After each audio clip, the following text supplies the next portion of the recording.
Never before in all our history have these forces been so united against one candidate as they stand today.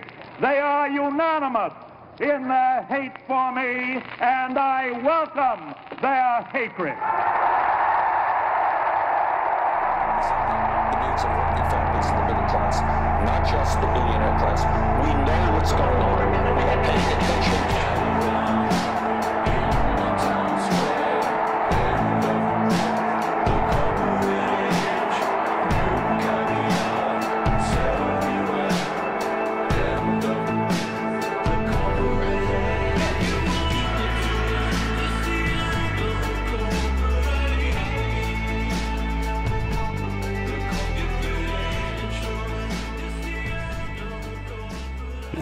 Yeah. It's Saturday again, and the card was supposed to be the most disturbing thing I could find this week, but then yesterday happened, and we had a school shooting, two school shootings and 3 school-related gun incidences that I'm aware of yesterday. It was a big day for school stuff, and I don't know what else to say about that. We'll talk about that a little bit.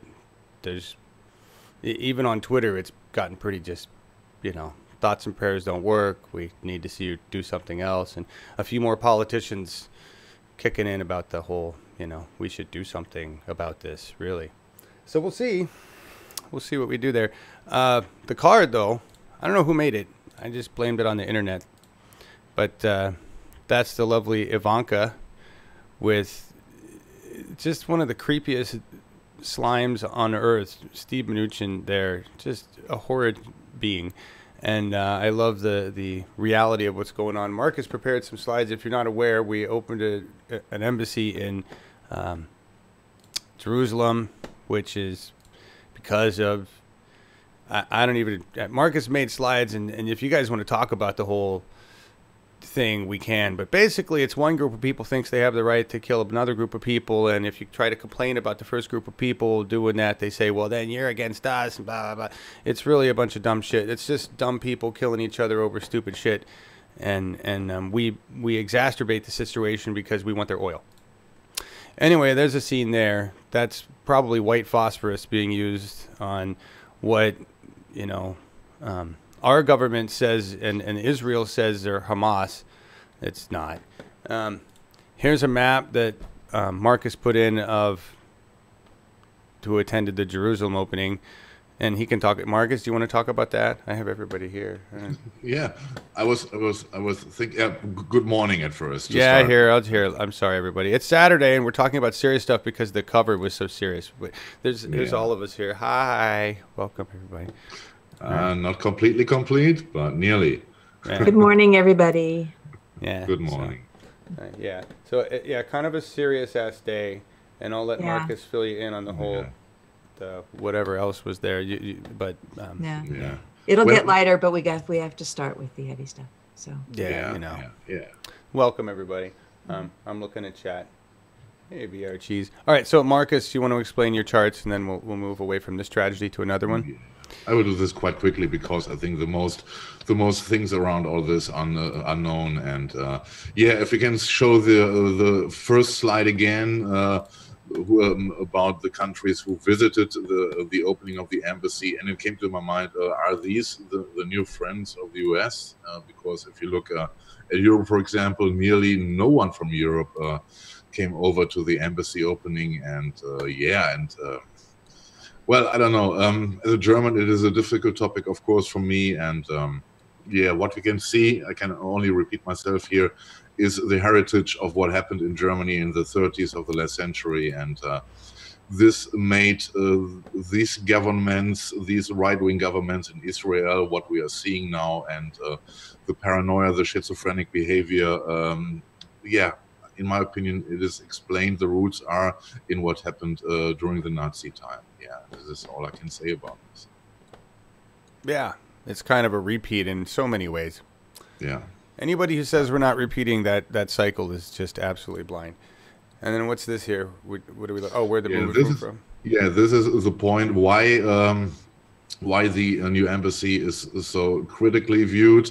You can see there is a line. This line is what was in 1949. It was agreed to that the west part is mostly for the Jewish people and the east part for the Palestinians, and now they see that these red line is crossed. That they are taking foot into what is already, if you see the reality, already in the hands of Israel. What the other part of Jerusalem concerns. Right. So on the one hand, it's a dick move, right?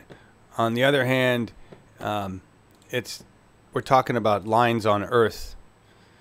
That's the hard part about this, It's like, I get it. It was a total insult to move the embassy, and it's rude and stuff. But we are talking about Earth.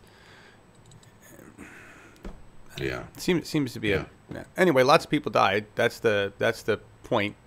Yeah, the point is this was completely unnecessary. All those deaths, I think about 60 people dead, and nearly 3,000, or the numbers are between 2,500 and 3,000 people wounded. This was completely unnecessary, and we can say again, thank you, Donnie. You're an asshole with this decision. Yeah, well, par for the. That's Donnie. Yeah, as we've learned, and family, they're all just as bad. But we're gonna try not to talk too much about Donnie. Anybody want to add commentary to that before we move on to some other sad stuff? No. Nope. No. All right. More sad stuff. More yay, more sad stuff. Welcome, everybody. How's your Saturday? Oh, you know what? I did have one thing to say about the embassy. The flavor of an embassy makes you think of things like diplomatic immunity and favors, and that just that particular oligarchic juxtaposition was what I found so ironic, and why an embassy specifically, no matter if it had been a big hotel, it would probably have been a similar thing. Yeah. Melissa, you're absolutely right too. Chuck the Shoom all in for the move. Yeah. He was all like, "Yes, we finally did it." I'm like, the resistance, everyone. Yeah, the resistance. Yeah. But the way the media is covering this is another reminder as to how much they failed us. Yeah, MSN. I don't know if you guys saw this, but Glenn Greenwald retweeted it. MSNBC's Meet the Press Daily had a panel going on, and someone was talking about what the Democrats can do to use this to basically win the midterms.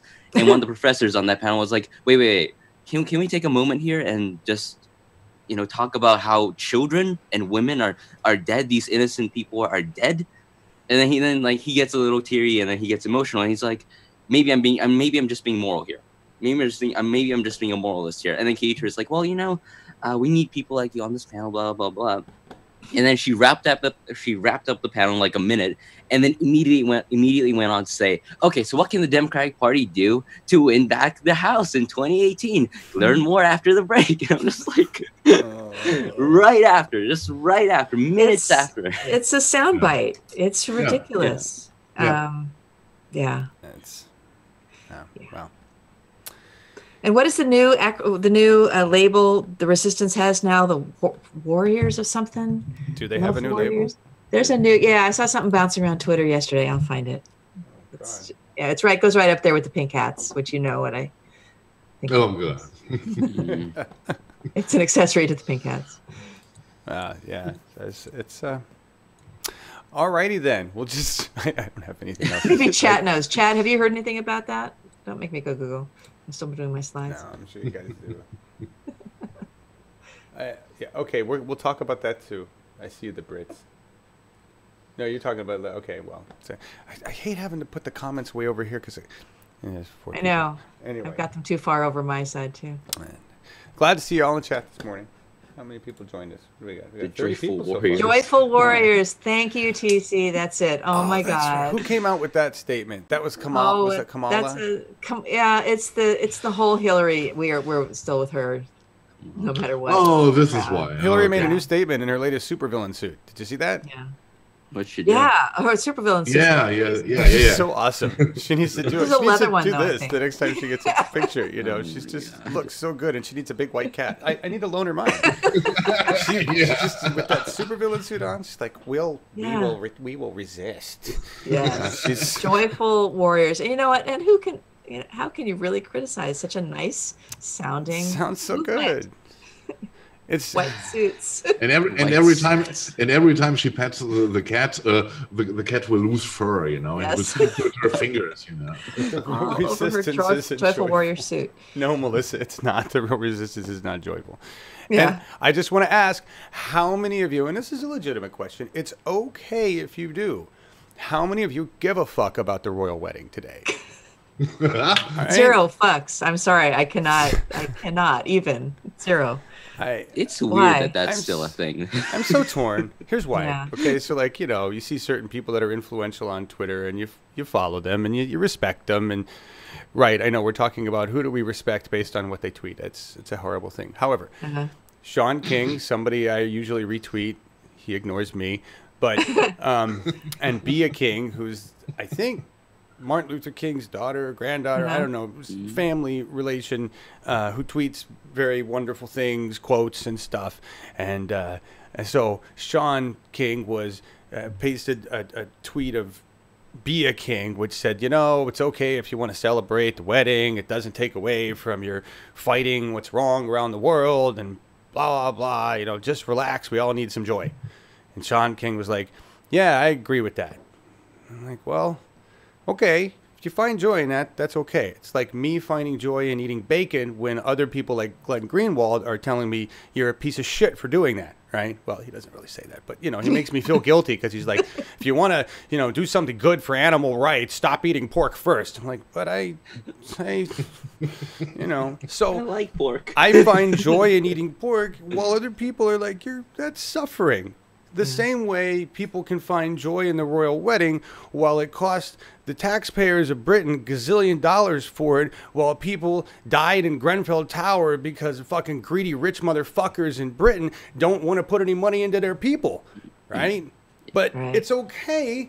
They have universal health care and many other things that we don't have. So I think about this, Americans. If you could have just, you know, and I'm not saying Britain's perfect, just like I've said with Germany, we're not saying Germany's perfect either, right? If you could have just some of the things, universal health care, the education system that they have, cops that don't run around murdering people whenever they feel like it and getting away with it. Again, not saying Britain's perfect, but if you could have those things in America, would you be willing to pay for a stupid royal family that went around and did shit every once in a while? That was basically benign? Right. I would trade, you fucking bet you. I would be all, Lord, God save the fucking queen. Oh, wait, we don't have accents over here. God save the queen. I would be all over that to have universal health care. So maybe the Brits are like, compromise.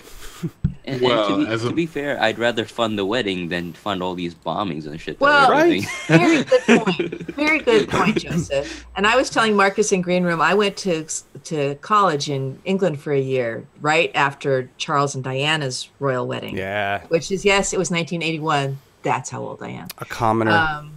Yeah, but just the memorabilia everywhere. It was Charles and Diana tea towels and mugs and plates and posters and books and endless coffee table books. And It's a giant business. it's a giant industry. Exactly. And so the very liberal college that I went to was not amused about this, especially a few months later when she got pregnant, and they were like, oh, okay. Oh.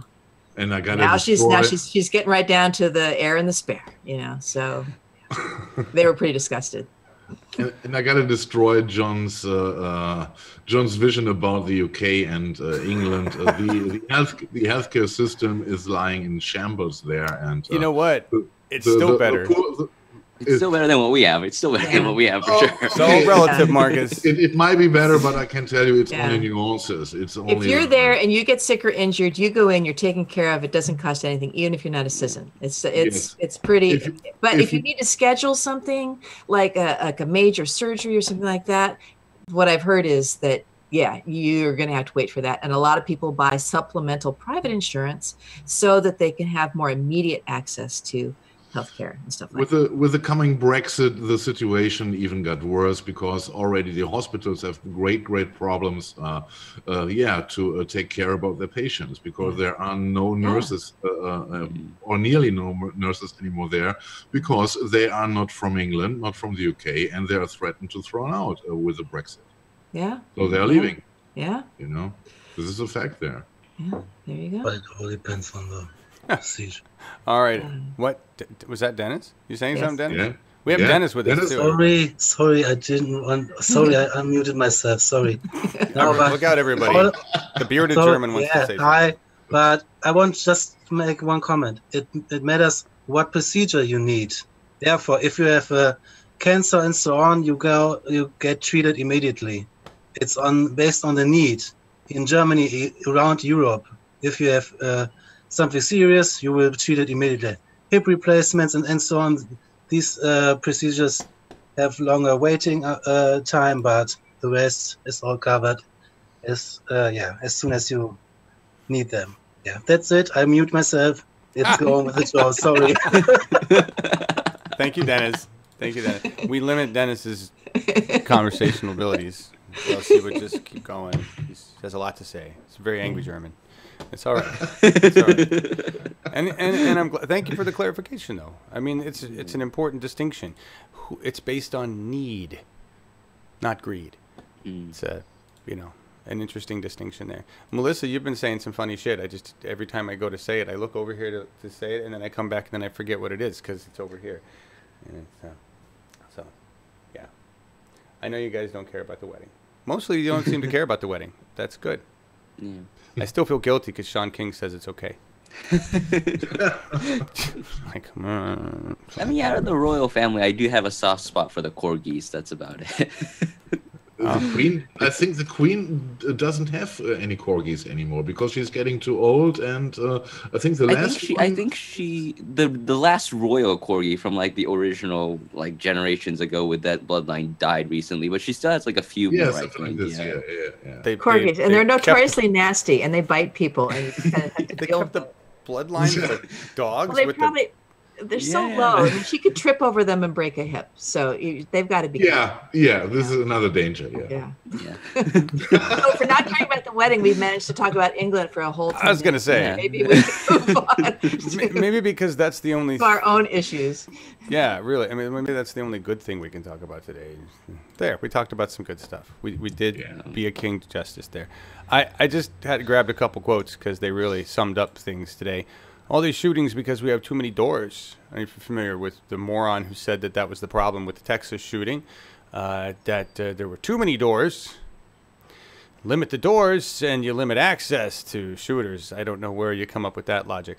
Sea levels are rising because of rocks falling into the ocean. That was another Republican actually made that fucking statement about climate change and sea level rise. Yeah. Hurricanes devastating cities because of gay sex. You know, that's a constant thought of evangelicals everywhere. Whatever it is, the gays did it. Maybe we shouldn't put complete fucking morons in charge of anything anymore. That's up to us. Make this guy a president. Yeah. JD Evermore. Yeah. And that's our problem. It really just comes down to us electing people. And we've actually done some good work there. We'll get to that. But I did want to point this out. The media refuses to do a tally of how many white, fucked up Nazi kids with all the signs of being a fucked up Nazi kid have shot up schools. Because that seems to be the trend. It's white, fucked up Nazi kids. And I saw a post, and this is an interesting post. Somebody said, what's it going to take to get the laws to change? And a person of color wrote back, the first black school shooting. Because we haven't had one. Right. Oh, you know what? This is interesting. I was just talking to someone yesterday whose son teaches in Cincinnati, Ohio, 80% black. And I said, well, is it upsetting for him to hear about these school shootings? And he says, it's upsetting to him, but to the students, they are no stranger to gun violence. It's part of, everybody knows somebody who's been shot. It's not a big deal, and it's not happening there. you don't hear about his school getting shot up. So it's really interesting because that's a good point. It is. It is. Thanks, Schulte. And yes, you're absolutely correct, Darcy. Sea levels did rise when a giant rock fell from space and killed the dinosaurs. I'll give you that. I'll give you that. The Onion post was that the sea levels were going to rise this summer because millions of people were going to go into the ocean to swim. And they were going to throw rocks in the ocean. Yeah. Displacing massive amounts. Oh, the lava. All the lava that's flowing into the ocean right now. Oh, lovely. The latest news I heard about was that the sea levels are rising with 3 millimeters per year at the moment, but they're expected soon to be 10 millimeters. And that adds up. Yeah. Well, yeah. But remember, we also learned that it doesn't rise the same level everywhere. So. Yeah. And it really doesn't matter because I don't know. I watch a lot of Weather Channel, folks. And America got a lot of flooding going on right now. A lot of flooding. Probably not talking about it anywhere, but East Coast, all sorts of the South, all sorts of flooding happened down there. Florida, all sorts of flooding happened down there. It's just the way things are. We have very nice weather up here in Oregon at the moment. We're heading into fire season. They're seeing their first tropical storm, so we got hurricanes on the way early. Yay. We also here? Yeah, see? Yeah. The tornado, yes. I just want to, before we move on, I know we bounced back, but I forgot to look at this statement with the school shooting, and I think maybe this will help change things. Maybe, right? This is the statement, right? I've always kind of felt eventually it would happen here too. That's a student talking about their school and a shooting. This is what our kids are growing up to, and so every American gun nut out there, go fuck yourselves. I mean, this is what you and your rhetoric have brought. And again, yesterday, there was another fucking moron in government who said, if we'd had more guns, right, all that school needed was a good guy with a gun. And to date, that hasn't worked. So what it needs is us electing people who aren't fucking morons. That's really what we need to do. All right. Yeah. All right. So Trump was quick to comment on that attack, though, by the way. Very quick on Twitter. Oh, yeah. Because it happened in Texas to white people. All right. Yeah. Moving on. This is happening on June 2nd. And this is going to be an event to empower PCPs. If you guys know what a PCP is, you should by now. It is not. But for those who might not, please. For those who might not, a PCP, or sometimes called PCO, a precinct committee officer, precinct committee person, precinct committee supreme overlord of the universe, whatever you want to call yourself. You have those kind of magical powers when you do this.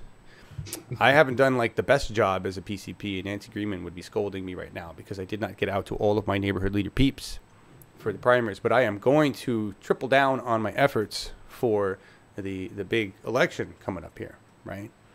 And we'll talk about some of that unity. Some of you are not going to be happy with what I have to say there.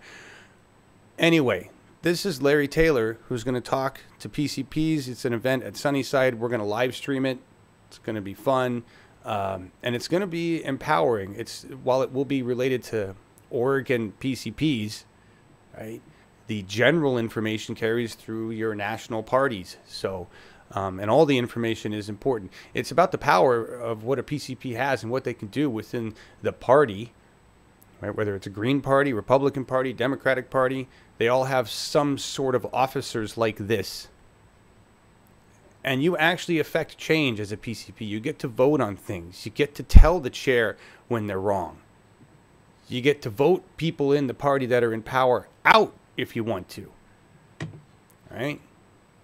And so Larry's going to talk about the rules you need to learn, what you need to do, how you need to work together. And then, that's what this network is here for, is to give you guys a platform to be more powerful. So June 2nd, join us for that. And then I don't have a card for it because we're still in the talks, but we will be working with or helping or somehow partnering with, I don't know the details, there will be a live stream of the Democratic Party of Oregon's third quarter SCC meeting. I have no idea what goes on there, but we've worked with Larry on the last two, and we'll be doing this one too. So it's kind of cool. We're talking to the tech people at the Democratic Party of Oregon. It's a unity thing, and I'll tell you what that means. Now that we're past the primaries in Oregon, I can't complain about who won. Okay, there were some progressive wins, and we could talk about those in a bit. But now I need to work with the people that I feel are in good character in the Democratic Party or otherwise to defeat whoever I think needs to be defeated. That's going to include some blue dog Dems, unfortunately, or some people we've considered blue dog Dems. So we'll see how that goes. But I just wanted to say that. All right. So I guess now we go into Oregon primary elections anyway, Marcus? Yeah, we can. No. All right. Wait, before we do, can I ask a question about Oregon primaries? How do they have a top two thing like California does, or is it like the regular kind? Regular kind, boring. All right.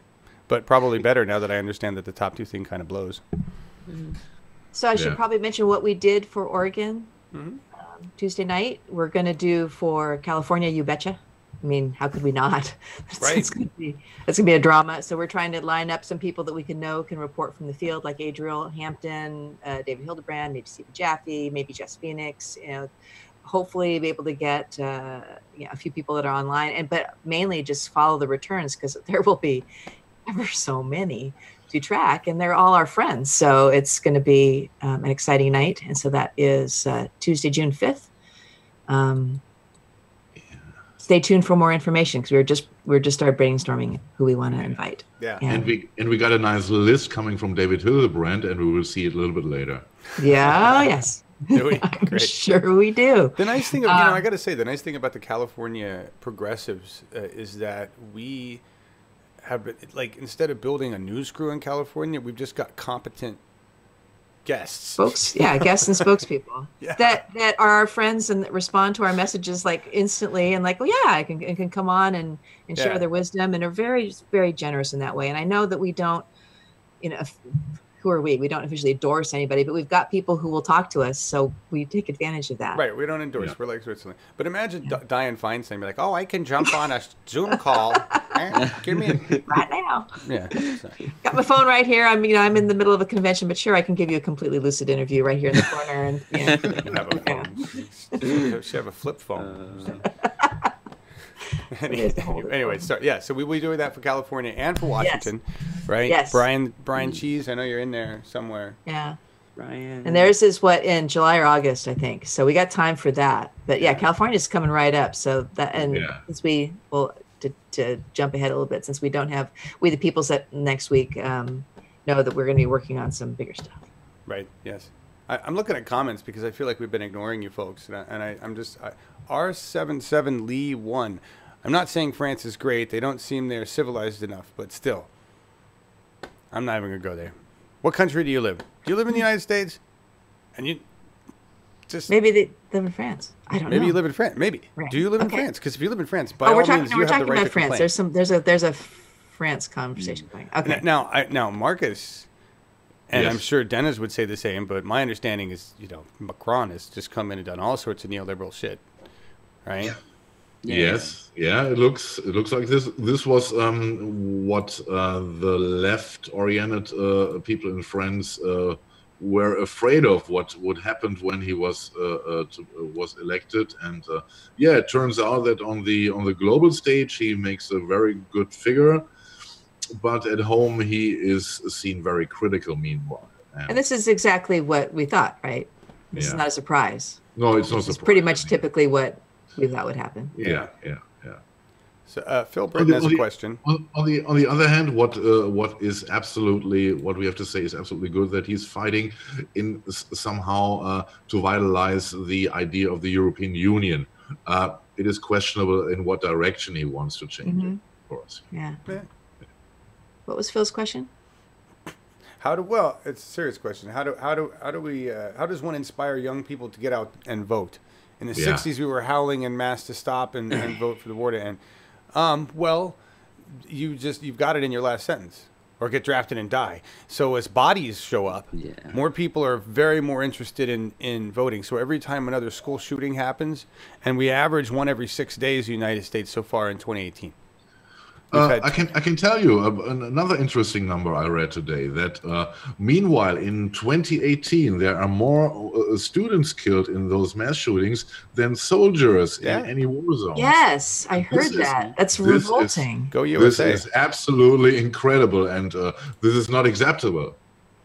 No, considering we're at war with 7 countries. I mean, we're like at 10 now. 10? Honestly, we're up to 10 depending on how you count things. So we're just a mess. Yeah, our country's a mess. It is. The death of civics being taught in school. Absolutely, civics needs to return big time. I mean, there's that, and there's also, we don't have hope in the system. There's definitely that. There's the cynicism, which is honestly understandable considering what happened. Like. And one of the people who are able to get to the young people is like someone like Bernie Sanders. Exactly. This was like a few months back, but this was during the March for Life, I think. And Bernie Sanders came out, and all the students were like treating him like he was a rock star. I mean, that has to do with how they were inspired by him, and he doesn't bullshit with them. Yeah. They appreciate that. He goes with the issues. He's like, we want Medicare for all. We want college for all, which we love, honestly. Minimum wage. I mean, he goes through all these issues. And they're like, oh, yeah, this guy's like really inspirational. We like him. We're going to vote for him. And then when they tried to go vote, what happened? Well, you go to California. Well, we're like, oh, yeah, your name's not on here, so you can only do a provisional ballot. It's like, wait, what? But I registered just so I could vote for Bernie. It's like, well, sorry. Yeah. Same sort of deal with New York. I mean, you look at Arizona, and then you look at more recent events like the Ohio gubernatorial race with Dennis Kucinich. There's reports that some people who went to go to the ballot box to vote for him, they were turned away, and they were told, "Oh, you can't have that ballot." It's like, but I want to vote for Dennis Kucinich. It's like, oh, here's a ballot, and it'll be like a general ballot about the issues. And like, no, I want to vote for Dennis Kucinich. They wouldn't give it to them, and stuff like that discourages young people who go and look at this and go, yeah, I mean, I could go out and vote, but does it really count? Does it really matter? I mean, in the end, we're either going to get the Republican or some corporatist fuck who's just going to bullshit his way through into office. And I think it was that underdog position that really drove the followers for Bernie here in California, because our primary was so late. And because they were seeing all the shenanigans, they're like, damn, I'm going to go and support him. And the rallies that had lines 2 miles long in my town and all through California, that type of energy and transparency really energizes and involves younger voters, I think, who don't want the status quo and see it as a position that challenges it, that has some power and energy behind it. Right. And but then they see then they see the corporate media and the money and all the influence and the people who are just sound bites, co-opting the good and taking over the airwaves and choking it out. And I think there is a lot of discouragement on all levels. Really, they need a champion. And what candidates really need to do to reach out to these young people is try to inspire them in the same way that Bernie, make it seem like it's, look, go vote for me, and I stand for all these policies, and we do have a chance of changing things. But that's hard, once again, because we're all skeptical. We're all like, yeah, but does the system really matter at this point? Are they going to actually listen to us? So it is hard to reach out to young people. I mean, there are a group of young people who are inspired because of what happened with Bernie, but then there's also that group that tried to vote, were pushed away, and went, okay, fine, I'm done with the system. I don't think my voice matters. Is the primary a big topic on your campus at all? Are the people talking about elections? It depends. So, like, talking about California's gubernatorial race, Delaney Eason has support on campuses. The problem is she doesn't really have support elsewhere. She has supports with the Bernie-crats and she's probably our best bet, I'm thinking. Yeah. We're going to interview her, by the way. Have we reached out to her, or is that kind of a dead end? No, we decided that she has gotten plenty of attention. Oh, so all right. Okay. Well, I did, an initial sweep, but no response. Not one of the ones I was most interested in following up on. But all right, that's fine. That's just because we have limitation of time and resources, and we offer unique promotional ability here. Dozens of people will see this video. Yeah, exactly. And your light and your sound might not be great, but hey, that's the revolution. I want to back up just because I found the answer to the question that I asked because it's over here. But R77 Lee 1. I grew up in Iraq. I lived in Sweden, Jordan, Greece, and the USA. Good Lord. That's a lot of places. So my question to you now is, out of all those places, which did you feel safest living in, or which I would say had the best resources as a nation? All right, I just want to know, just out of all those places. I know which one I'd pick. Yeah. But then I haven't lived in any of those places other than the USA. So he mentions in a follow-up comment, he says, living in Iraq wasn't the ideal thing for me. While we had free education and healthcare, I was not free in that culture, especially as a gay atheist in Iraq. Yeah, I'm surprised you're alive. But that's my thoughts on that. Yeah. But you probably have more of a chance of being persecuted in the USA at this point. All right, what were we talking about in general? Jesus, we're going all over the place. I forgot. Yeah, we are still we are still dealing with Oregon and what happened, for example, in let's go real fast. You know, here, this is what I was talking about. Unity here. Jamie McLeod Skinner, she won. Right, we had some other people in there. James Crary, you can see we interviewed him. We didn't interview Jennifer Nearing. Eric Burnett's in there. We interviewed him. Mm-hmm. Did we interview Michael Byrne? No. No. Okay. No. Anyway, and then you can see on the Republican side of things what was going on there. We reached out to Jamie McLeod Skinner. I mean, Larry had her on the Oregon primary night results. Very nice person. Now, I have said on numerous shows, talking to Jim and Eric and other people, pointing out her moneyed interests and pointing out her lots of language about everybody having access to health care on her website. So, here's the thing. She's not my ideal candidate, right? But she's running against an incumbent Republican. And I am going to say at this point that I'm happy to lend her help because I also get the opportunity to talk to her about her views, right? I get the opportunity for her to have to express her views on this show if she even wants to come on.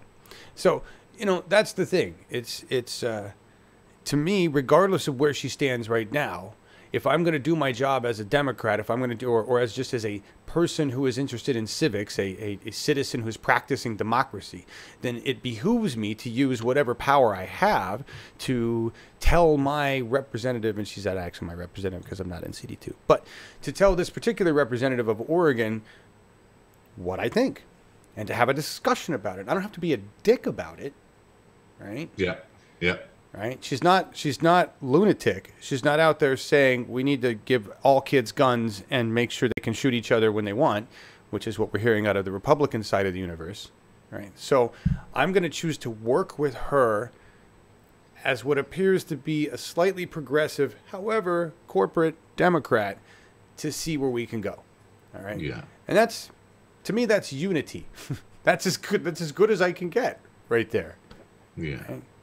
And from the interview, from the kind of interview, it's also very exciting, because normally we have our very progressive candidates here on our shows, and in most cases, in most parts, we absolutely agree with their agendas, And in this case, it is very fruitful to have an open discussion, a fair discussion, We don't need to smear anyone, and but we can stand to our positions, to our point of views, and we can explain clearly what we would expect from her in office, with if she wants our support, and I think it's a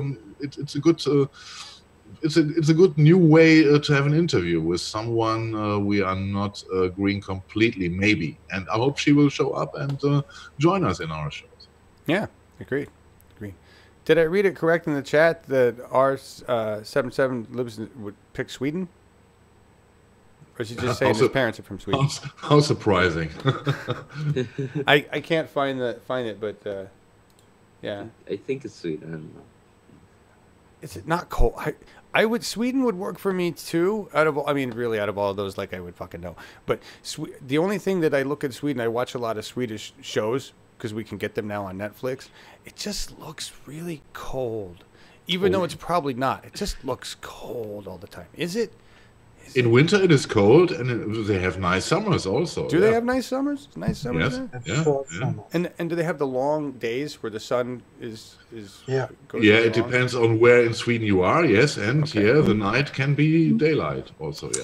Yeah, my client in Copenhagen was saying it was in the high 80s there this week, and they Oh. didn't quite know what to do about that. Wow. Oh yeah, climate change affecting Sweden, I'm sure. Oh, Making wow. it a little Yeah, more this was in palatable. Copenhagen, Denmark. Oh, that's But, okay. Denver, so okay. Yeah. Denmark. In the neighborhood. So. If they can Yeah. keep Kind of. their country above water, they can Yeah. have a nice time with the climate change over there. Anyway, all right. So moving on. Oh, John, before we move on though, can I ask? Is this the district that you were talking about previously, House District 2 for Oregon, right? This Oregon. CD2, yeah, yeah. CD2. Is this traditionally like a Republican district or? It is. It's red. Okay, And it's because I was looking at the Purplish red, voter though. numbers, and the Republicans Yes. there's like 86,000, and when you look Yes, at the yes. Democrats, That's only right. 50,000 like came out to vote apparently. So Yeah. I was wondering. yeah. We Huge got district, it- most of Oregon. It would take a lot of effort, I guess, to get Jamie McLeod Skinner to beat Greg Walden. you know, and no. Walden. So Walden is not liked, and there's a large contingent of no party preference in CD2. Oh, More can than they not vote in the 40%. primaries Okay. though, or No, okay? That no. makes sense. The idiotic Democratic Party. So you got to watch the Progressive Oregon show, guys, to know the inside scoop on Oregon politics. Okay. Well, at least on the Democratic side of things. Yeah. Teach us, Democratic John. Party, 86% of the Democratic Party, 86% of the people of Oregon, I'm not exactly sure what group was polled, 86% of the people that need to say said they wanted no open primaries in Democratic Party. Yeah. Meaning people that registered, that did not register as a Democrat could vote in the primary. all right. And they didn't do it. They didn't open it up. Guess who held it back? Establishment Dems like Peter Courtney and even I'm not even going to go there. Yeah, so that's the problem. The leadership at the top was like, well, we certainly don't want to open it up. We certainly don't want to open it up to that larger percentage of people that would be more than happy to see the progressive Dem win over the incumbent. And that's why they don't want to open it up. Right? Yeah. But now, Do now we have those people, that larger group, right? And they're stuck with whoever the Democrats pick. So. Yeah, but it makes absolutely sense in my opinion because it fits perfectly to their zero issue agenda, right? What do you mean? The Democratic Party. Well, of The course, this is what they establishment. want. This Oh, is yeah. what they want. Don't stand Yeah, for anything. exactly. What I'm saying is that, I mean, No. You're absolutely right about this. You know. yeah. So Do the Republicans have open primaries? no, Okay. God no. Because that would be very ironic if the Republicans were holding open primaries, but the Democrats Yes. were like, no, we're going to keep it close. Yeah. In national popular vote, another initiative that most of Oregon wants, that most of Oregon voted for, that died when it reached Peter Courtney and other people in leadership in Oregon. So, that would be eliminating the Electoral College. Yeah. They got to maintain their power, man. All right, let's talk about Fetterman. Let's get through these folks. Yeah. Already coming up on an hour here. I got grass to mow. Me too. Well, one of the positive news we had last week was the win of the primaries for John Fetterman, of course.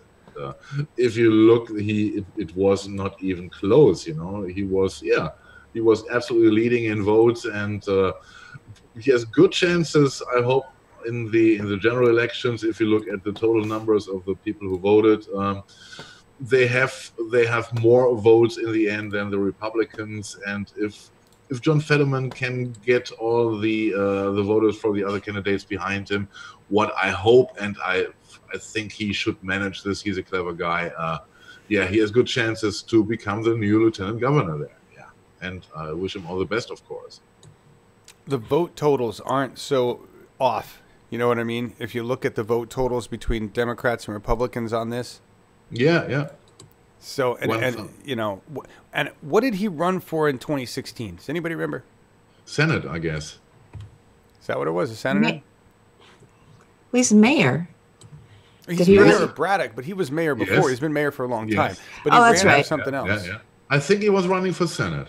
So think about that, everybody. He's been a mayor for a while. He ran in 2016. He didn't get the Bernie Sanders endorsement, which one way or another, whatever, he didn't have enough people behind him to win whatever he was going for at that point. Runs again this time for something that was like even bigger, right? Yeah. Lieutenant governor. It's one of those roles that we love because apparently they have a lot of power that they can use or not use depending on how bought and paid for they are, right? Yeah, you get to be involved in a lot of different areas, like in the universities and stuff like that. There's the lieutenant governor has a chance to make a big difference. Right. So this is cool. This is really cool. And if you look at the vote totals, you know, over here and whoever Jeff, whoever that dude, I can't read the name, Bertos or whatever. Bartos, yeah. You know, if you look at it, we're not that far off. If we've got the independent vote in PA, exactly, which is what you know, Fetterman has that over the Republican guy. He's got this. Yeah, he's got this. Yeah, you know, as long as the Democratic Party proper doesn't try to sabotage it.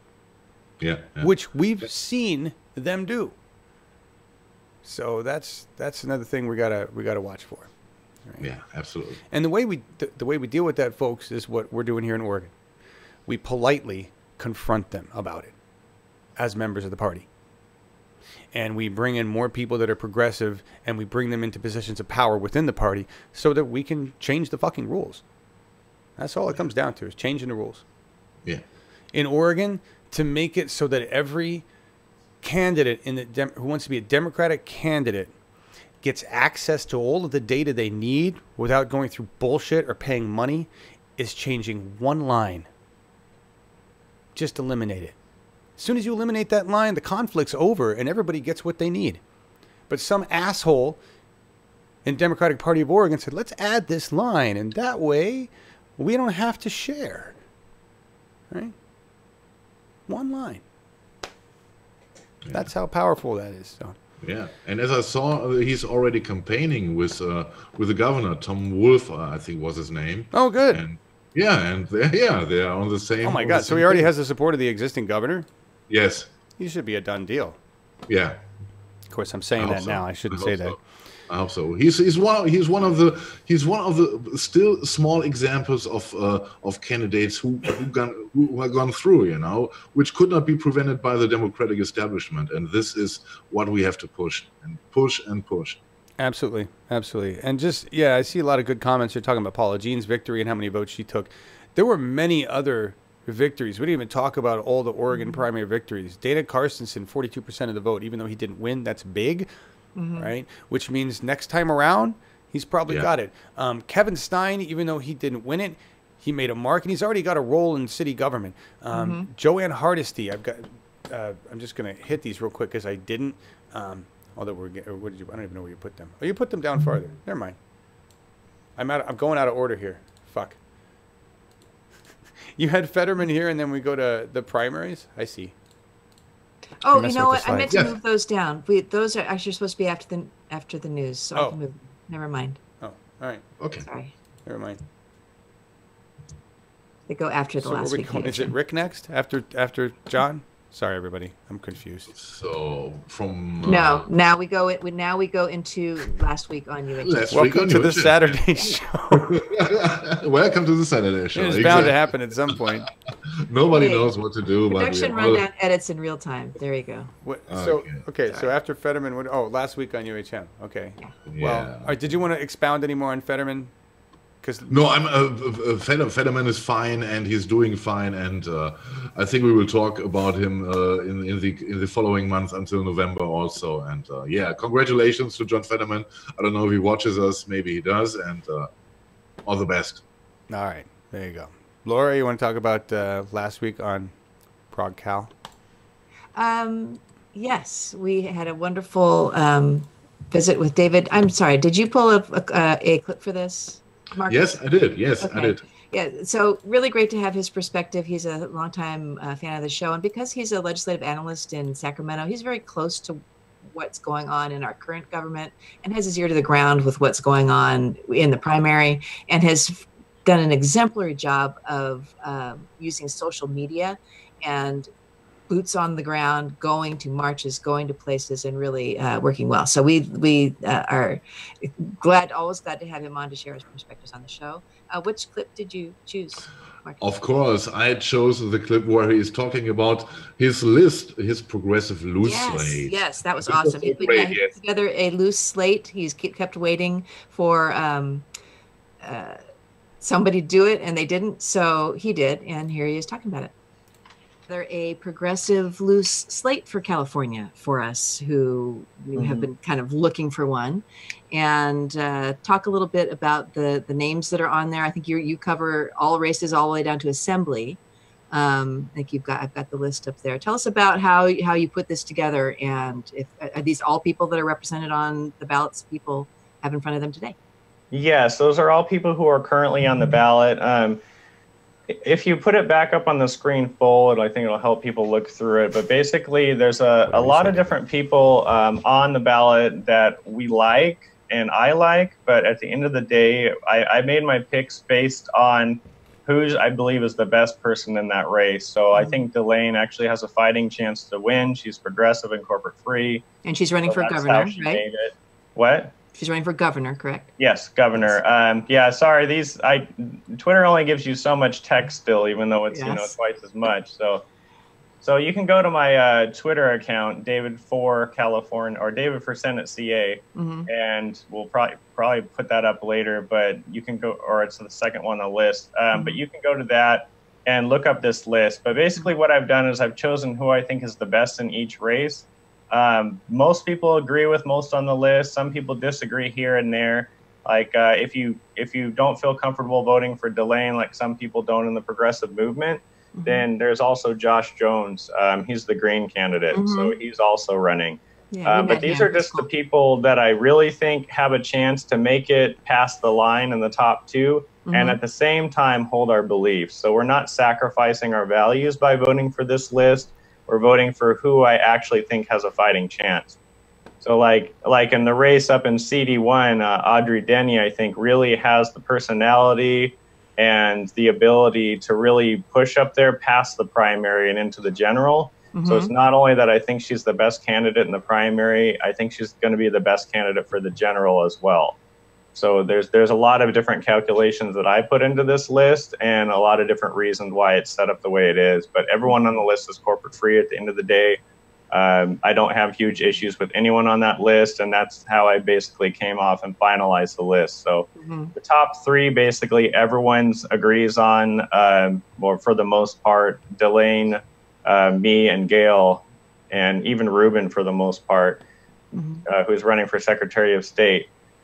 Most people agree and have been reporting back that those are the three that they'll vote for the top or have already voted for. And we've got people taking pictures of their ballots and sending them in and showing us, online that they voted for me, Gail, and Delane. So it's working out so far. Slates are the way we win. It's how we won the 8M elections to try and take over the party. And it's how hopefully we will win the next series of 8M elections and increase the progressive number of delegates within the Democratic Party. Right. There you go. And you're muted, my dear. Sorry. Who's typing? It's Saturday. It's Saturday. Exactly. So I'm in chat and on air. So yeah. Anyway. So yeah, always so good to talk to David. We're really wishing him well, and hopefully we will have him on our Tuesday night return show to report from the ground what's going on. Yep. Look, yeah. And that was Progressive California. Yeah. Unless you didn't pull anything from Joe's rant, just from David's, right, Markus? No, we don't have a Joe rant. Joe, do you want to rant? We'll let Joe rant. But I want to say something to David Hildebrand. When I see him and when I hear him talk, he reminds me kind of like a mixture of Spock and Data, Yeah. Because he's so he's so clear and up to the point and so logic in what he says. He's a great guy. Yeah. Joe's gone. Joe got up and left. Oh yeah, Joe had to do a little comfort break. Oh, all right. All right. All right. Next on our list would be our We the People Mondays show with Eric Rydberg. He is the candidate for California for the state of secretary, and Yes, I chose the part where he explains why he switched it from the Bernie Democrats to the Green Party. Good. And I didn't have that video ready. Okay, then we have to wait a moment. Was this when he still had some light on his face, or is yes, this was the point. Exactly, this is what I wanted to say, because it was very difficult. I only could pick something from the first part of the interview, because the later it was, the less sun was shining, of course, and he slowly disappeared in the dark, you know. Toward the end, all we could see was his teeth when he smiled. It's pretty bad. It's pretty bad. But the sun, so if you didn't see it, the sun went down while we were on the interview, and we didn't have any supplemental light. So by the end, we were in the dark. Yeah, I mean, Republicans could use it as an anti-solar commercial, really. Right? Yeah, that's what we get for doing a tech check right before the show. Let's talk about just other issues. You're Green Party now. Yes. What made you switch, right? So it was probably after New York that I started catching on to Jill Stein talking about, hey, look, this has happened over and over and over and over again. This is not new. All the way back with Ray McGovern, the invention of superdelegates, right? The whole reason they're there is because of a peace activist trying to run in the Democratic Party. Superdelegates were implemented specifically because they didn't want anybody like Ray McGovern ever running and winning and competing with established capitalist pro-war candidates. And so that's where we got our superdelegates. But it didn't stop there. It continued on. Everybody from Dennis Kucinich to Jesse Jackson, even Howard Dean with the Dean scream, they did everything they could to just obliterate any kind of progressive candidacy through superdelegates or by manipulating election. But never was it more prevalent than here in 2016. So I started catching wind of Jill Stein talking about this stuff. I mean, it was really hard to find. The corporate media gave more time to Donald Trump's empty podium than they did to Gary Johnson, Jill Stein, and Bernie Sanders combined. You know? So, you had to know where to look to be able to find Jill Stein, because no corporate media is going to give her the time of day. But when I did find it, and when I did hear her voice, what she was talking about was making a lot of sense. Understanding, because she's been there, right? A lot of people don't know about Jill Stein's history. She was fighting refineries in Massachusetts, and she was part of, and that was a successful fight for the most part. And this is prior to her being involved politically with any parties. But with the Democratic Party at that point was her most engagement. But they put together a coalition that actually passed campaign finance reform in Massachusetts. They did it. They got money out of politics in Massachusetts. Right? Wow. Jill was part of that coalition. And lo and behold, 70 to 80% Democrat majority in that state overturned. And so they could continue taking corporate money. And that's when Jill Stein said, well, if this is the so-called People's Party that's representing us, and they're going as far to overturn the people's legislation of getting money out of politics, well, I think we need something new. And that's how Jill Stein came to the Green Party. And much like that, I had a very similar experience with the Democratic Party, pulling out all the stops to cheat me and 20 million some odd people that were trying to vote for Bernie. And she said she would be willing to talk with Bernie Sanders about, hey, if that party's going to cheat you, why don't you come over to the Green Party? We can talk about what we need to do to keep this actual real revolution alive, to actually oppose neoliberalism and to step away from the historical two-party corporate-ruled system. And that sounded really good to me. Because if you look at the platform, Green Party's platform is virtually the same as Bernie's. I'm going to stop there because he really likes to hammer that home. He talked a lot about the Green Party platform, a lot, and how it's the same. And we didn't really have a lot of time to get into the full detail with him on it. Yes. It's no problem. It's no problem. We got the link under the video for the complete show, and they can watch everything he said. And Yeah, yeah. It's a good interview, you know. I still have a lot of... Yes. You know, I hope the Green Party can continue to rise in power. Right? Yeah, yeah. All right, next, Marcus. Next would be the live election coverage of the 2018. What, you're skipping Bryan Kim? I had to already... No, because this is Tuesday night. We're going in order. We're going in order. I forget that was... Yeah. Shit. Well, they're not in order slide-wise, goddammit. Yeah, they are. No, they're not. Bryan Kim is right after Eric. Oh, you're right. I don't even know where that slide is. Oh, it's way up here. It's way up here. This is why we have a rundown also. I know. They're not in order. That's what I'm telling you. Slides aren't in order. I see this. What kind of a ship do you think we're running here? I mean, you know. All right, so there's the slide, everybody. Okay, I fixed it. Did you? Okay. Yeah. There's like 4 of us in the same document moving shit around at the same time. You said it earlier. Today is a Saturday show, right? It is a Saturday. Exactly. Well, yeah, This is your glimpse behind the curtain, people. We talked about it yesterday. And I thought we're gonna have our shit together tomorrow. We're gonna have it down. We're gonna be ready to go because we actually took the time to go through it. Are you kidding, man? No. All right. So, I mean, we already talked about some of these peeps. I'm gonna go really fast because we're running out of time, and I know I'm like in a hurry today. Don't ask me why I'm in a hurry today. I got lots of things to bake, and it's spring, and I got a lot of shit to mow and stuff to do in the yard and all this stuff. So that's why I'm like in a hurry. All right. Cranky farmer day. God, get up! I gotta mow my lawn. All right. So, and I can't even. Oh, hang on. Get some sheep, man. There you, Joe. You back, Joe? There he is. Yeah, I'm back. Joe. Yeah. Hey. Okay. I feel bad. Joe's like here the whole time and he hasn't said much. I want to give him an opportunity to rant away or do something. Yeah. You know? Yeah, I'm good. You good? All right. This was a really big win. I don't know if you know Joanne Hardesty, but she's a great speaker. She's progressive. She's a powerhouse of a woman.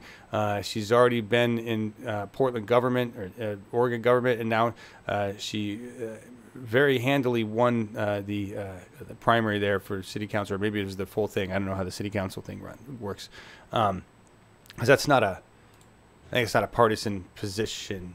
So anyway, so that was a big win, Joanne Hardesty. I'm going through a couple things real quick. Thank you, Marcus, for making these slides. Another big one that's also an interesting one is Rod Monroe. All right. Senate District 24. Monroe is 75, 5-term senator, and a lot of even the corporate Democrats don't like him. So corporate Democrats put up somebody against him, and progressives put up somebody against him, and the corporate Democrats person who ran against him won. So in a way, it's a win, but we didn't get Casey Jama, who would be like the super progressive, right? So we'll see how this new person is, but at least they're not Rod Monroe, so they're not as bad, right? See, we got some of these, not as bads. And remember, it doesn't matter who we put in, because even the ones we think are great could get in and get corrupted by the dark side and start doing bad shit right away. Right? So it's our job to be on their ass, all of their asses, and make sure they know we're pissed and we need some shit done. Right. Who is this? This Senate District 11. So this one actually has me more excited than most people understand. That's not the right. We don't want that shot, do we, Joe? Just put Joe up there in the side tile. Here. This is the wrong shot, everybody. Joe shouldn't be there, right? Here. I'm literally talking over his shoulder now. What are you doing there, Joe? Go away. Yeah, it's like the angel and the devil, except it's just a Joe on John's shoulder. Be like, hey, what's up, man? Yeah. What you gonna do? Are we gonna mow the lawn? Should we mow the lawn? Should we just leave it? And the reason it's not changing is because I actually changed that shot and forgot that I have to do it. It's like my button's not working. No, it's because you changed the shot, you dumb fuck. Make this shot so that I could easily show Joe if I wanted to. That's what learning how this shit works with John. Anyway, Senate District 11 was pretty amazing in my opinion. Okay, this shows you that people want change in Oregon. Why do I say that? I say that because Peter Courtney's been in there forever, And he's the dude who stops legislation from moving forward. In the Oregon Senate, he's the guy that kept all the good stuff from happening. And nobody's run against him. And Larry Taylor with Progressive Oregon. You want to know how grounded, grassroots the progressive movement is, Oregon, right? Larry Taylor was like, we got to find somebody. Larry with a couple other friends were like, we got to find somebody, and we got to find some amount of money, and we got to get this person to run against Peter Courtney. And they found Joyce Judy, and they found a chunk of money. Not a lot. She ran with like 50 grand. I think it was $52,000. Okay. Peter Courtney, on the other hand, didn't do anything. He had like $500,000 to just dick around with if he needed it. I don't even think he ran any ads. I think he just was like, oh, there's somebody running against me in the primary this time, right? Woke him up. I think he hired a campaign manager. It's like, I should probably have one of those. Right? But the thing is, Joyce Judy got 35%. 35% for 50 grand. That's a great chunk. That's a lot, right? And Peter Courtney may not have been concerned before, but he damn well will be next time. Because next time, whether it's Joyce Judy or somebody else, we know that we've already got 35%. And not like Pete's going to get any better. Right? So that's big. Excuse me. The problem is that Pete's in there for another 4 years. Right? That's the big problem. Anyway. This will give us time to prepare. It will. Yeah. The worst thing that could possibly happen when you're live is to get a tickle in your throat and have to cough a lot. Let me tell you. Or to be put on live just completely randomly. I do that to you all the time, though. Here, let's use a slide instead. There's Laura, everybody. There's me. You haven't seen enough of Laura today. Dana's got nicer hair. It used to be so much worse. You guys don't know. I used to be so much. If you think I suck now, you should have seen me doing this 3 years ago. I was terrible. And we got shit like that all the time. Dana Carstensen, 42% of his vote, which was great. I don't even know what he spent on his campaign, like $1,000 maybe. It wasn't much. He didn't. I mean, maybe more than $1,000, but he didn't spend a lot of money. And he got a great chunk, which is really important. All right. House District 32. This one was also interesting because of the people running. Josie was Josie was backed by the outgoing Republican, and there was Tiffany Mitchell, who was the Democratic Party placement, and then somebody else, John Orr, who was again Larry and the progressive movement, right?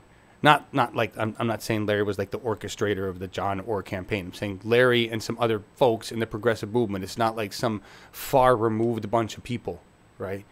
There's not a lot of us, So anyway, they ran John Orr, who got he got 30%. Okay, so I mean that's a big chunk. The progressives in Oregon ran, and they did it. They did a decent job. We got some wins. We got some definite shows of, wow, there's power here. There's definite will for change here.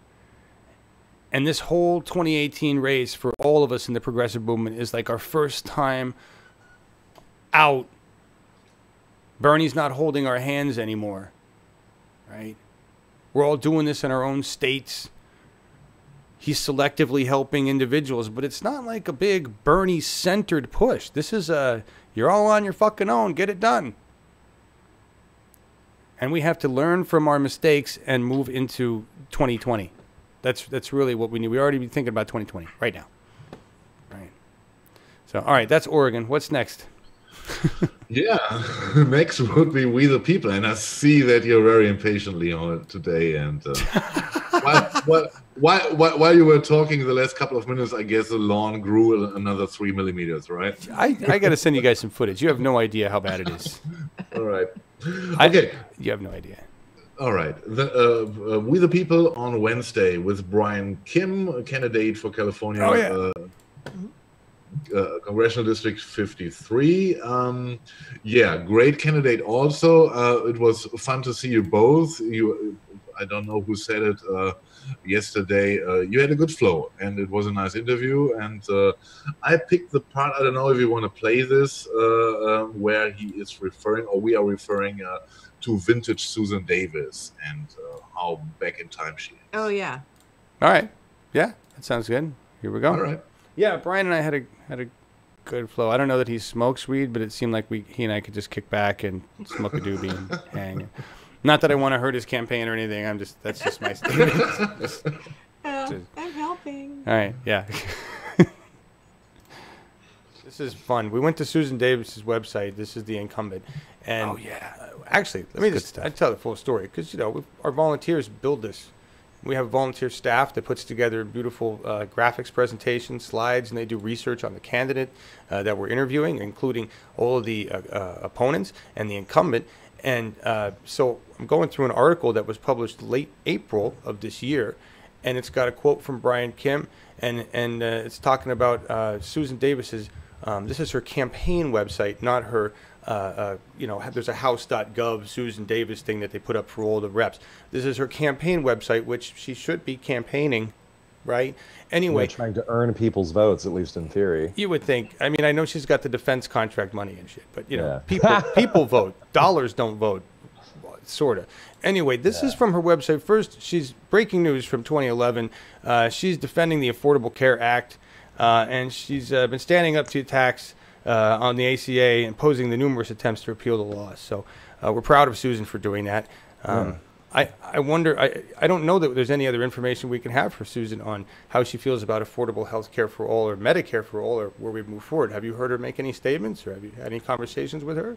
She is one of those Democrats that is generally in favor of universal health care. But if you press her to make a concrete fight and a stink about the single payer system, she's not the candidate to go march in the street. She is not the one who's going to go speak to the nurses union and help organize strikes. She's certainly not the kind of leader and activist politician that we need in 2018.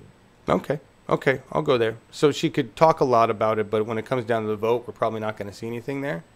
I mean, if someone else brings it to the table and does all of the legwork and makes it easy for her, I'm sure she'll vote in favor of it. But when it comes, that's not what's going in 2018 in a Republican-controlled House with Donald Trump as our president. Being a good tag-along and being a good soldier is not what we need from progressives. It is not what we need from any kind of resistance movement. You know what I mean? Well, again, that's the resistance versus progress. She's a resistance Democrat. We need a progress Democrat because we need her to take action on it. So, and I'm just going to jump to this. It's just so fun. Everybody, this is on her website right now, and I just want you to see that she is still a leader in Congress working to repeal the discriminatory don't ask, don't tell policy that was actually repealed in 2011.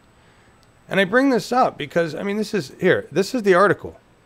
So I should have done this first if I've been thinking. Congressional District 53 Rep. Susan Davis faces no major challengers. Love how they decide to put that in the title. I wonder who the San Diego Union Tribune is going for. Titles are important. Journalists know this. There's a reason that was written like that. Okay. And they feel like she's facing no major challengers, and so does she, because she doesn't give a shit about her campaign website, and it hasn't been updated since 2011, which is an embarrassment. Yeah, no, that's fair. Yay. Yeah. Susan Davis, everybody. Yeah. So. Yeah, incredible. How some candidates think they can get away with doing nothing, and we know quite a few of them already, right? Joe Crowley in New York 14, for example, not willing to do anything, and I hope they get kicked out. And most of them don't want to come on the show. New York, Ocasio is getting on MSM coverage in New York stations, so she's getting her word out. Of course, she is, Dennis. She absolutely is. Yeah. She is. It's interesting. She's really rising up there, so it'd be good to see what happens. Yeah. Don't get too excited though. New York's pretty corrupt. There's a lot of corrupt Democratic money in there, so that's good. That's a tough race. Yeah, yeah. Prepare for a letdown. Prepare for bullshit, because there will be some serious bullshit in her race. And they're already trying to do voter suppression for that race right now. Yep. Yeah. Yep. Joe Crowley is trying to move one of the voting locations out of a really progressive district that would most likely go for Alexandria Ocasio-Cortez. So they're having a whole lawsuit. And the funny thing is that district is the same district that another candidate tried to move out last election cycle too. So it's like they keep trying to pull the same trick. We will gerrymander. That's their the same shit like in 2016. We saw the same shit, you know. Yeah. We keep seeing. Prepare for bullshit. I like that. All right. So what else are we on? We're doing a quick look ahead to next week's primaries, which are in Arkansas, Kentucky, and Georgia. We did not interview anybody from Kentucky or Georgia, but we did interview Robb Ryerse from Arkansas back in, when was it, October. And you might remember that he is the progressive Republican running the race. So we are sending him good vibes. And the next slide there has his slate, which I think is just fine. Let's end corrupt policies. Let's fix the healthcare mess. Let's enact meaningful tax reform. Don't go to the other side. Let's budget wisely and competently. Let's invest in a green energy economy. Let's create a welcoming society, and let's reimagine a safe and just world. And I think that is a fine platform to run on, and we wish him a lot of luck. Yeah.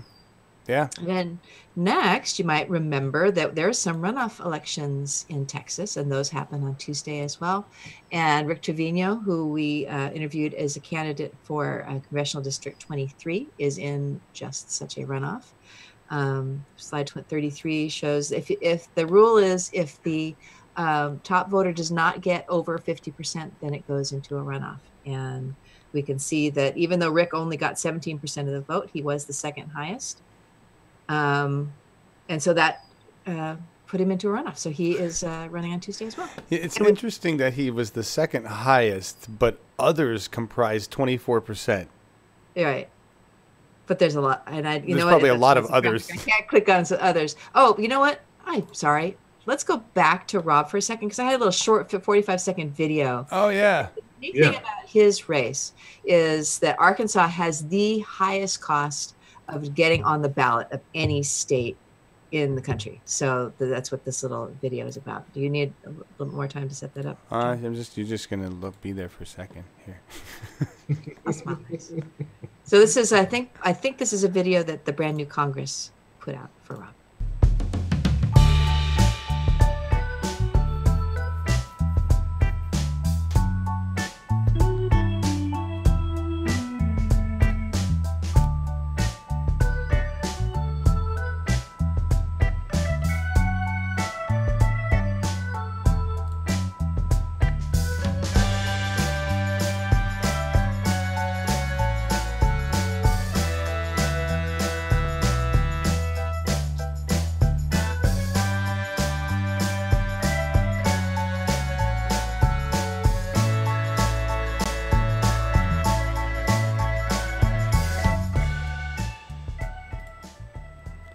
Well, that was cute. Wasn't it? Yep. I like that. But it's ridiculous, $15,000 to get on the ballot. It it's almost as ridiculous as our $25 a word candidate statements that they require in California. Are you not rich enough to run for office? It's basically what they're asking. So that pulls us through for there is a candidate in Georgia, a progressive candidate, that came across my feed recently. I couldn't get him in time, but there is I'll find him and put him in chat. He is an option for you. Those of you, many of you watching us. Awesome. Yeah. Thank you, Laura. You're welcome. Let's see what I'm going to do here to get us back in the 4x. There it is. There's a lot of just Laura on screen today, but that's not a bad thing, everybody. No, absolutely not. Good for ratings. Not bad for a jammy day. You know when I'm wearing the scarf that I'm doing a broadcast in my pajamas. You realize that? Ratings just went up. Yes, I know. Yeah. I know you really want some cleavage, but sorry, I'm not going to go. Doesn't help with the scarf. Next Saturday, Laura. Next Saturday. Okay, maybe for the California primaries, I'll whip out something special. Break out the big tools for the primary. That's what we need. Yeah. Big guns for the primary. Oh my God. Okay. Sorry, guns would be the wrong thing to reference right now. Yeah, the wrong thing to reference. You guys have had a great conversation. Thank you for being here. Yeah, it is the cost of a new car, Brom. It's ridiculous that, you know, it costs that much to be involved in politics. We got to take care of that. We're like out of time. Is there anything, Joe, do you want to rant about anything in particular? No, not especially. Oh, all right. I know you had this loaded up here, Marcus, but can we not do it? Do you want to talk about it specifically? What if I say no? Would it change anything? How fast can you do it? We got 6 minutes. No. It is nothing important. It is what I prepared is to say it very quickly is what Amazon is doing in Seattle and how they are blackmailing the city council to not invest anymore in jobs or in buildings as they plan to do. And in my opinion, this is also not acceptable. If you see how much such a company earns of money only in the first quarter, they could cover the cost for the next 80 years, you know. And they are still refusing. They are saying no, we don't want to pay this, and go F yourself. And right. Yeah, it shows where we are at with capitalism right now, and we are. I think it's the end game of capitalism, and more people wake up and should awake, and to make the change, because it is absolutely not acceptable that companies tell the people what has to be done, you know, in politics. Unacceptable. Agreed. Yep. Yeah. Does Amazon do this shit in Germany and Europe? Are they screwing people over there? There are all those big multinational companies try everything to evade the taxes. It is nothing new, and this is why we urgently need to have. Okay, I'm naive. I'm dreaming of a global tax system, a fair global tax system, which is made for each country, and helping those who need help, and let pay. Now you're really just. We all need a dream, Marcus. We all need a dream. This is, I think, in the end, this is the same dream we're all dreaming. More justice for everyone, and this is why we are. In the end, this is why we are here, right? Yeah. Yeah. Amazon has a big warehouse in my town. It's the third largest warehouse in all of the world. And they're doing everything to evade taxes. It's just like Markus said. Yeah, but you guys, Britain or Germany doesn't let them get away with that shit, right? They make Amazon pay taxes. We are weak because the dollar and the city of finances is New York. The dollar is ruling the world. Still, maybe we will see it will change. Because Trump is not very clever in what he does. He's pissing off more and more people, and Europe just went to the World Trade Organization and sent them their list of the products which we would tax coming from the US if Trump realizes his tax punishments on steel and aluminium. Yeah. It is. Yeah, we will see a trade war, an open trade war. The trade war was already there for decades, and now it is starting to get an open trade war, and we will see where it ends. But the EU is no real opponent if it comes to the real hard stuff. Then I think the companies in Europe will say no. The big market is in America, and we have to follow their rules. And I'm not too optimistic about it, but I think it's a good first attempt. Not to say we are following the US and what Trump demands. No, we are opposing to this, and I think it's a good first thing. Right. Well, man, lots of comments going on. You guys, you're doing better than we are. I'm still gonna say that. Yeah, but But that's a really low bar. Let's be fair. That's a really low bar. America's like at the bottom. I can prepare because we are running out of time. As John said, something for next Saturday. We talked about this yesterday in the green room about the difference between the rich people in the US and the poor people in comparison to what happens in Germany. And the difference is not very big. Absolutely not. Minimal, you know. All right. Well, we'll see. Still got healthcare over there, goddamn it. But great comments, everybody. I see you guys talking about stuff. I was gonna mention a few things, but now I lost them all. Bryan, fuck Amazon. Thank you, Markus, for talking about Amazon. it. Yes, punch Jeff Bezos in the face. Okay, yeah. He has a punchable face. Yeah, he does. International Progressive Branch headed by Markus. I like that idea. Alpha Gray Knight. Yeah, would be great if I had more time. Find us, more time. We need to get him away from his job that he does all the time. That's his stays away. Hey, same here. Yeah, Laura Live too. Laura, yeah, we got all this really requires. People don't realize both Markus and I work full time on top of what we do here. So that's Joe why. goes to school, and Joe goes to school. Yeah, I'm a full-time student. Yeah. I'm the only lazy fuck. Okay. No, you're not. We're on this more than full time. You got to mow the lawn later, and no, absolutely not. Well, I do have my yard work. Yeah, you are the glue. Without you, none of this. Yes, absolutely. Yeah. So, absolutely. And you're always on it. Thank you. So speaking of which, so next week on UHM. Yes. So Larry's in a big old hairy meeting tomorrow. So there's no Progressive Oregon, right? Is that what he's in, a hairy meeting? Big hairy meeting or something. Where Joe's laughing about that. Pretty good. I don't know. All right. It's a visual I don't want. It's an expression. Yeah. Big old hairy meeting. So I don't think we don't have Progressive Oregon tomorrow. We are starting our planning. You've got your big, what's it? Your big event next weekend? It's not next weekend. Shit, God help me if it's next weekend. Oh, 2 weekends. That's right. Yeah. So we got that to prepare for, and our big California primary night to prepare for. So we're taking this week off of We the Peeps and Progressive California, Progressive Oregon, and so there. Yeah. Thank you guys. Nice comments. It's nice to be compared to duct tape. Makes me feel useful. I am useful. That's all I ever wanted to be. It's useful. Yeah, That's exactly. good. I think that's why we're all here. Right. We have that useful gene. There you go. So we're taking some time off, although I'm open to doing special things and whatnot as they come up. But if you're just real quick, because I didn't say at the beginning and I had planned to, so it's not going to be that effective now. Go to subscribe.uphillmedia.org because we have a newsletter, and that way I could bug you there. Ooh. See? About things. I could ask for money there. I could send you secret stuff, share videos. It's a newsletter. Like you get bugged with all the thousands of other newsletters. Join ours. Be a part of the crowd. Yeah. That's we have less than 100 people on our newsletter right now. So let's get all 200 people to watch the show. 300, 400 on weekends. And if you've got a couple bucks to do a monthly donation, we've got lots of people who just donate $5. What you would use to subscribe to Netflix back when Netflix was cheaper.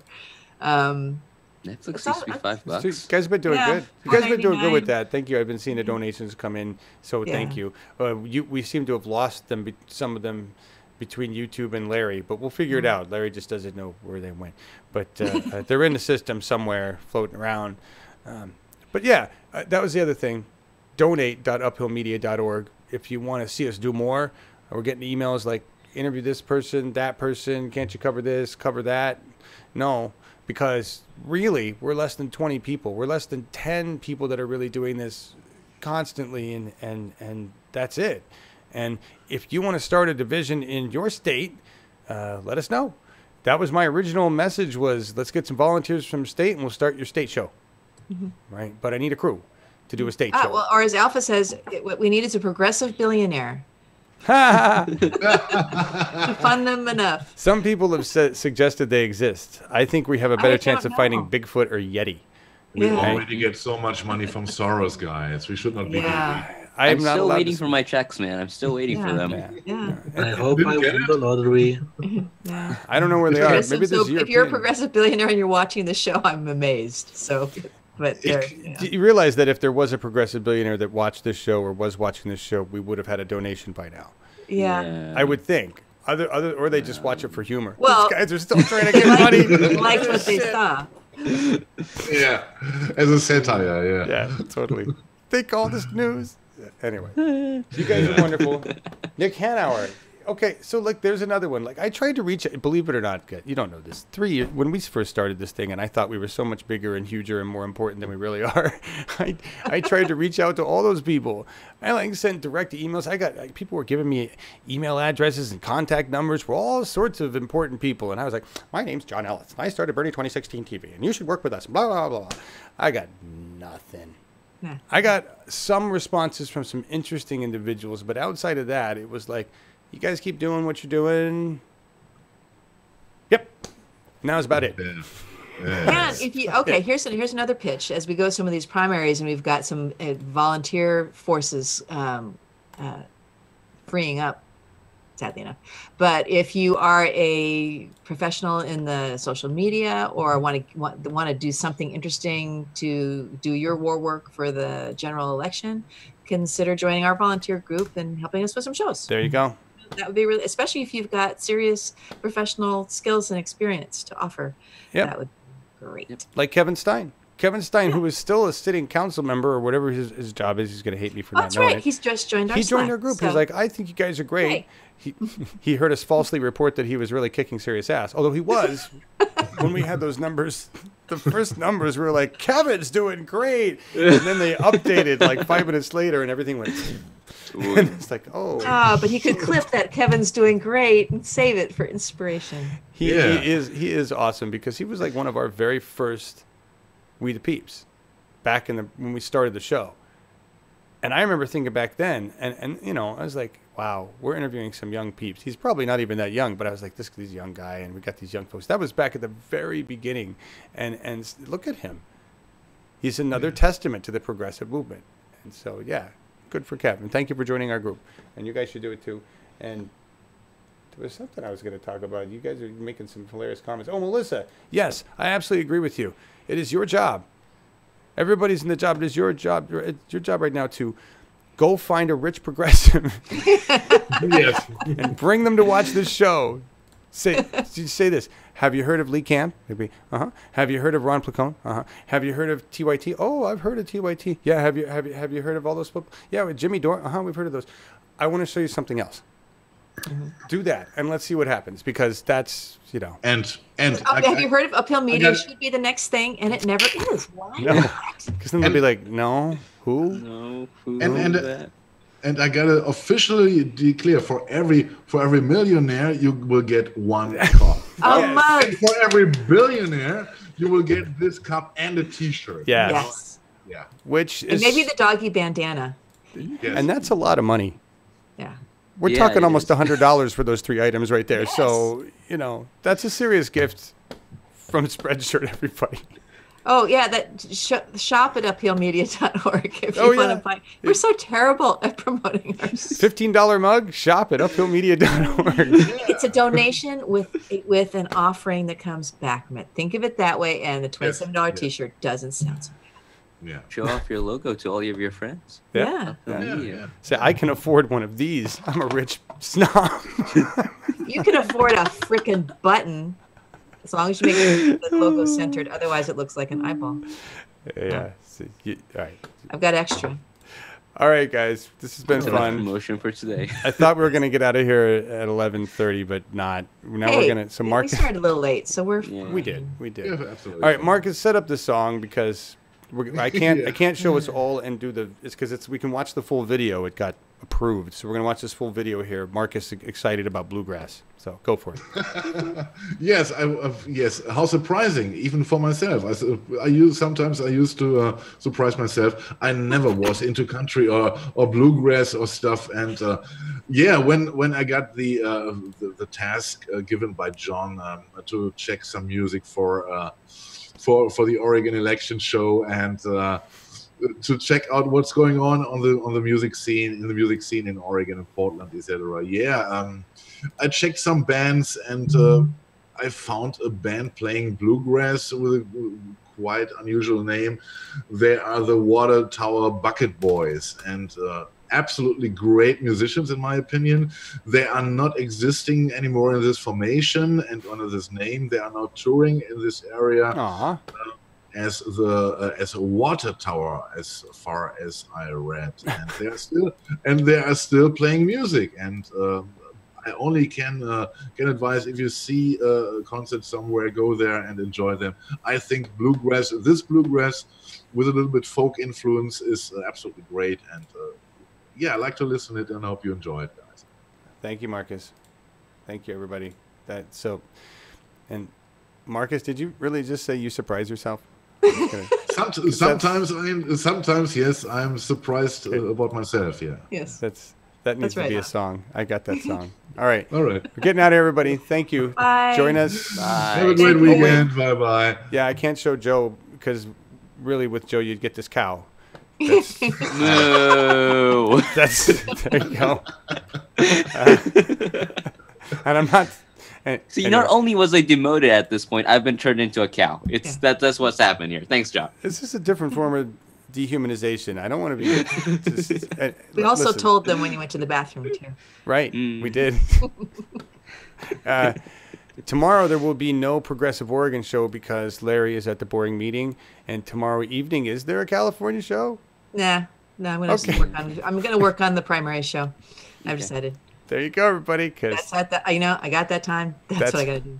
That's how we do it here. That's how we roll. All right. Yep. Yeah, exactly. Bye, everybody. Bye-bye. Meet me where the crow don't fly. Yeah.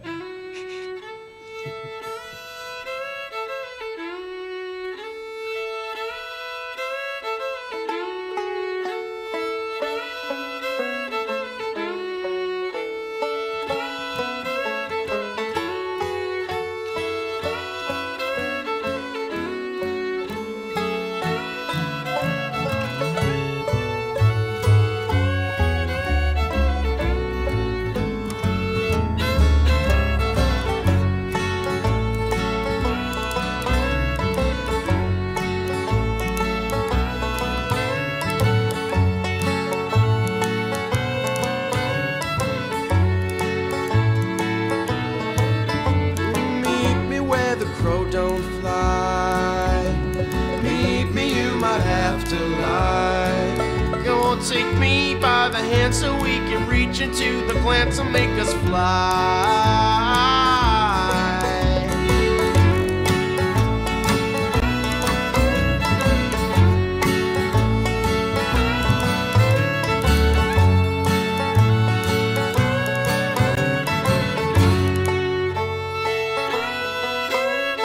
Meet me by the dried up lake, and please make sure you leave no way. Come on, step onto the boat so I can reach into your throat and make you dry.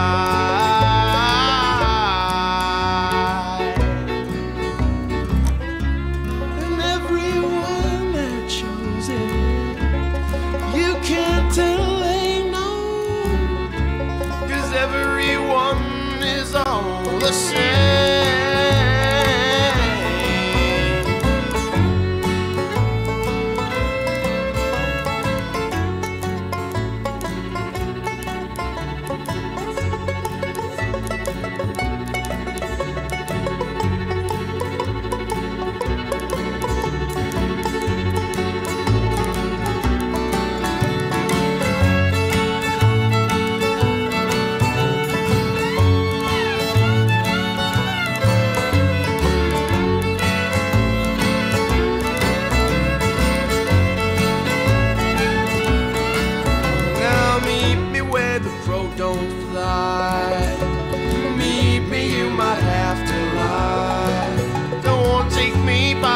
So we can reach into the plant to make us fly.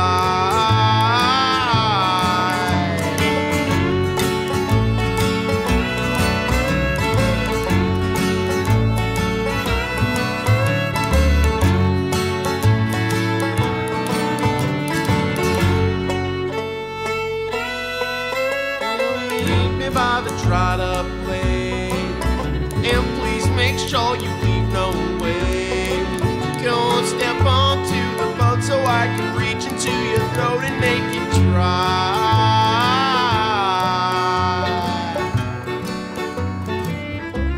And everyone that chose it, you can't tell they know, 'cause everyone is all the same.